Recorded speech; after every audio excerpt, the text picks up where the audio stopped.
most merciful and beneficent. Assalamualaikum. Myself is Mohammad Yunus. I am a student of MA English Department, batch 2K20. My roll number is 28. So today my presentation about literary criticism. It has been given by me, Ma'am Aram Kaloro. Literary criticism, understanding literary criticism. Literary criticism is the society discussion, evaluation and interpretation of literature. Literary criticism is the evaluation of literary works. This includes the classification by genre, analysis of structure, and judgment of value.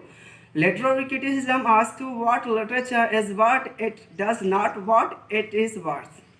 Literary criticism is often referred to as a secondary source. Literary criticism is often referred to as a secondary source because it is used to analyze your primary work, the work of text, novel you are reading. Type of literary criticism: legislative criticism, judicial criticism, historical criticism, biographical criticism, comparative criticism, inspirationistic criticism. That's our types of literary criticism. Why do we have to analyze everything? The main purposes that critics have had are to justify one's own work or to explain it and its underlying principles to an uncomprehending audience. Dryden, Wordsworth, Henry James talking about experiences search for search for the meaning which increase our understanding of theme.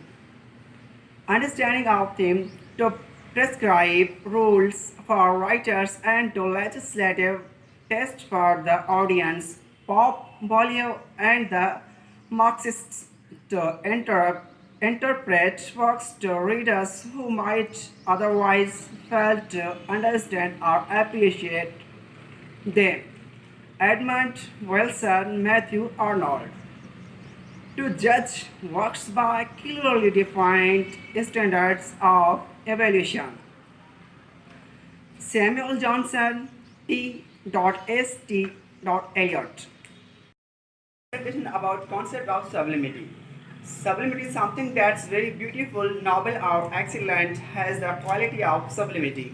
You might be overwhelmed by the magnificence and sublimity of the view you see the first time you visit the Grand Canyon. The non-sublimity describes as a characteristic that's a little hard to pin down. When something is sublime, it transcends greatness or beauty for the observer, like a deeply moving film or a transcendent piece of music. So when something is truly wonderful or someone acts in a truly noble way, it's an example of sublimity. The Latin root sublimity means uplifted, high, or exalted. Sources of sublime: first, grandeur of thought; second, strong and inspired passion; third, the power use of figure of speech; four, noble diction; five, dignified composition. Number first, grandeur of thought. Concerned with the grandeur of thought in when there are noble and lofty thoughts. Though this source is a gift rather than an acquired characteristic, the author has advised to train mind towards the conception of grand ideas. Methods of achieving. Firstly, he stated that such a greatness of the can be cultivated by nurturing the mind on thoughts that are elevated. Among the various examples given by Longius, we may like to refer the celebrated passage on creation from the Hebrew language. Genesis, God said, "Let there be light, and there was light. Let there be land, and there was land." From divine affairs, language now moves on to human affairs. On to human affairs, he takes the famous prayer of Ajax from the elite, requesting just to lift up the darkness from the battlefield, so that he is enabled to see and continue his fight, even if he meets his death in the daylight. It will be death worthy of his courage. The great master are the standards of excellence. The power of imagination, the author method to the great, strong, and inspired emotion and passion. The second source of sublime is the genuine emotion. The emotion should be strong and natural, expressed in lofty and elevated language, so it can move the readers with pleasure and precision. It should match with the grandeur of subject, thought, and a lofty style. Use of figure of speech.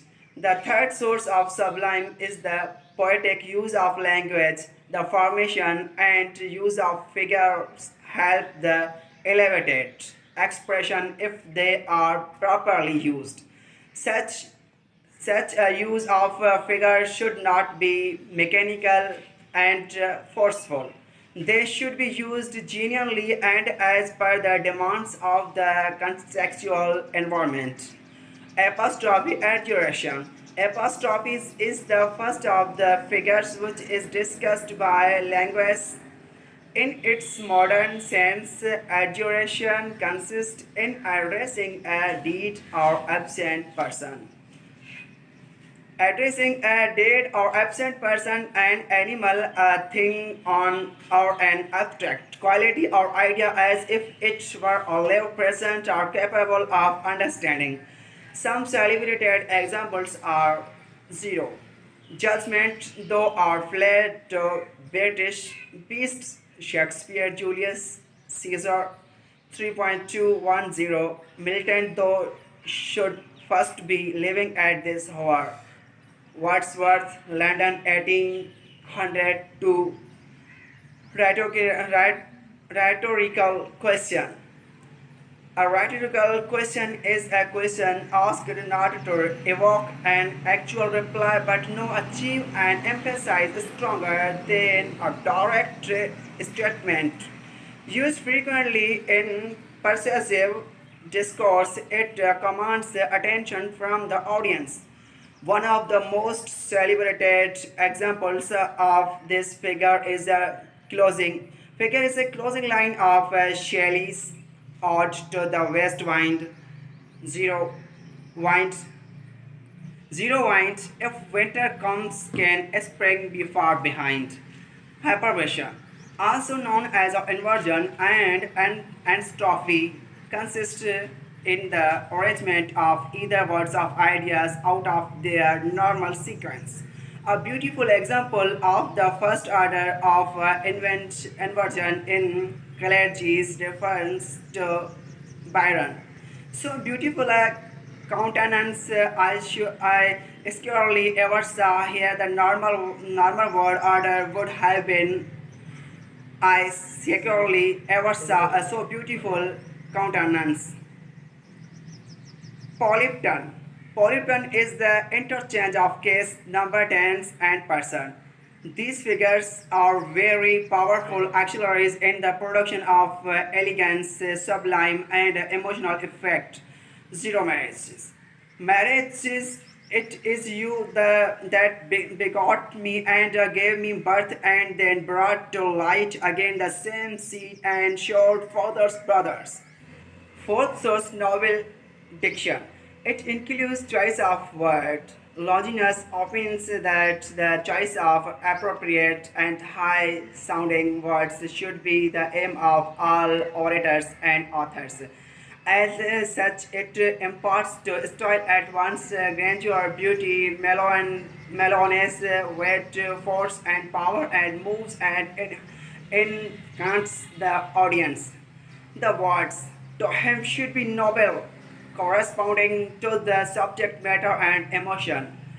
Number 5. Fifth, dignified composition. Dignified composition, the arrangement of words presupposes that passion, figures, and diction. If there is no proper combination and there is a lack of harmony in the structure of words, the elements of grandeur would be disappeared. The verbal order should be random and harmonious, which helps full of precision and pleasure.